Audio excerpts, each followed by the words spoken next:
Сәлем достар, бүгін сіздермен үй жағдайында закваскадан, яғни табиғи ашытқымыздан осындай керемет тәп-тәтті ағзамызға ешқандай зиян келтірмейтін пайдалы нан дайындайтын боламыз. Ол үшін сіздер менімен бірге видеоның соңына дейін тамашалап, маған тіркеліп, лайк басып кетіңіздер. Ал мен бастаймын. Ең алдымен осындай бөлме температурасындағы салқын сүтіміз қажет. Оның үстіне суымызды құямыз. Екеуінің үстіне тағы да жұмыртқаларымызды салып алатын боламыз. Осылардың үстіне қант саламыз. Қант салмасаңыздар да болады. Мен өзім тәттілік үшін қант салдым кішкене. Және де осының үстіне майымызды саламыз. Ал мына біздің закваскамыз, яғни нанымыздың жүрегі болып табылады. Закваскамыз біздің тірі болу керек. Яғни тірі деген қандай десеңіздер, тірі деген тамақтандырамыз ғой заквасканы. Сол кездегі көтеріледі закваска, сол кездегі аралықты біз нан жасаймыз. Ал түсіп кеткен кезде нан жасай алмаймыз, одан нан шықпайды. Тірі закваска деген осылай сүттің бетінде, яғни біздің суымыздың бетінде қалқып жүру керек. Сол бізде тірі закваска болып табылады. Енді осылардың барлығын қолымызбен мыжып осылай араластырып аламыз. Егер де заквасканы дайындау жолын білмесеңіздер, менің YouTube арнамда жаңадан видеолар салынып жатыр, соларды мұқият қарап отырсаңыздар болады. Заквасканың жасалу жолында салып жатырмын сонда. Мен жаңа қантпен бірге тұз салуды ұмытып кетіппін достар. Сіздер қантпен бірге салыңыздар. Ал мен осылай артынан салып, араластырып, оның үстіне ұнымызды салып, жәймендеп жұмсақ етіп қамыр илейтін боламыз. Мен сіздерге қанша мөлшер екенін астына барлығын жазып кететін боламын. Менің ыдысым наныма кішкентай болып қалды. Сол үшін ыдысымнан босатып, осылайынан столдың үстіне шығарып, қамырымды илеп жатырмын.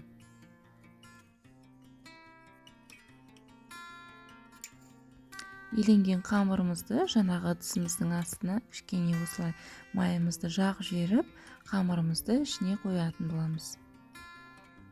Қамырымыз қолға жабысса, ол ештен кетпейді. Кішкене май жағып қойсаңыздар болады. Осылай созып қарасаңыздар, мінекей біздің клейковинасы әлі дамымаған. Енді осыны клейковинасы даму үшін осылай жарты сағатқа қалдыратын боламыз.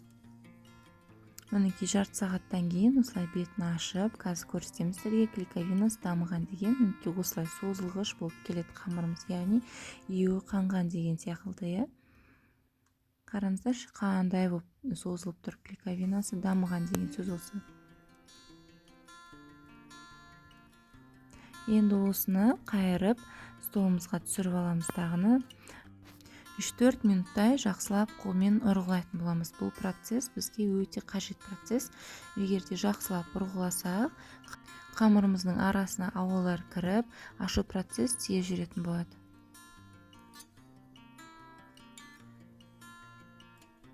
Тек қана осылай саусақтарымыздың көмегімен екі жағынан ұстап ұрғылайтын боламыз. Алақанымызды тигізбейміз.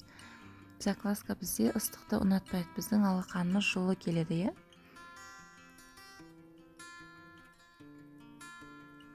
Мінекей достар, жақсылап 4 минуттай ұрғыладық. Енді осы қамырымызды ыдысымызға салып, 3 сағат бөлме температурасына жылы жерге орап қоятын боламыз. Мінекей қараңыздар, 3 сағаттан кейін менің қамырым көтерілді. Арасында шариктер пайда болды осылайынан.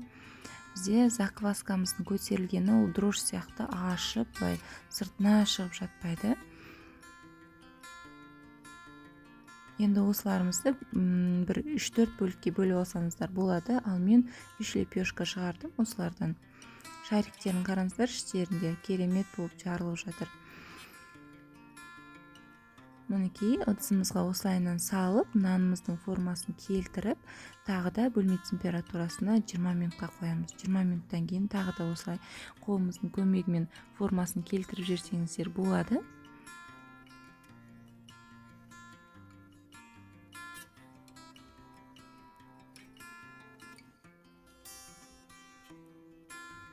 Дайын болған нанымыздың үстіне сүтіміз бен жұмыртқамызды аралап, беті жылтырап пісу үшін осылайынан жағып шығатын боламыз.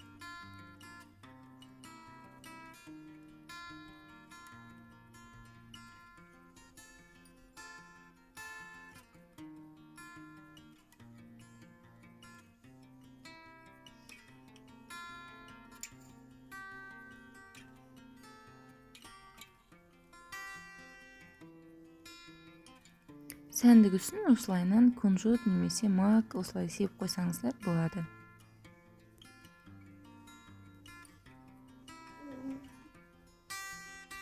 Енді осы нандарымызды достар 220 градуста 35 минутқа қойып пісіріп алатын боламыз. Яғни алдын ала пешіміз қызып тұру керек, жарты сағат бұрын. Мінекей осындай қып-қызыл, топ-томпақ, жұп-жұмсақ менде нандарым пайда болды. Есі деген бүкіл үйді алып жатыр. Есі сондай керемет. Мына жерде кішкене ыстықтау болып тұр. Мен бөле алмай жатырмын. Суығаннан кейін осылайынан бөліп сіздерге көрсетіп жатырмын. Өте жұп-жұмсақ, сондай тәп-тәтті болып шықты. Сіздер де міндетті түрде осылайынан закваскадан өздеріңіздің ағзаларыңызға пайдалы нанды жасап жеңіздер достар. Ал достар, мен сіздермен келесі кездескенше осындай керемет рецепттермен қоштасамын. Егер де менің видео рецептім сіздерге ұнап жатса, міндетті түрде менің каналыма жазылып, қоңыраушаны басып қойсаңыздар, менің сіздерге салған видеом бірінші болып шығып тұратын болады.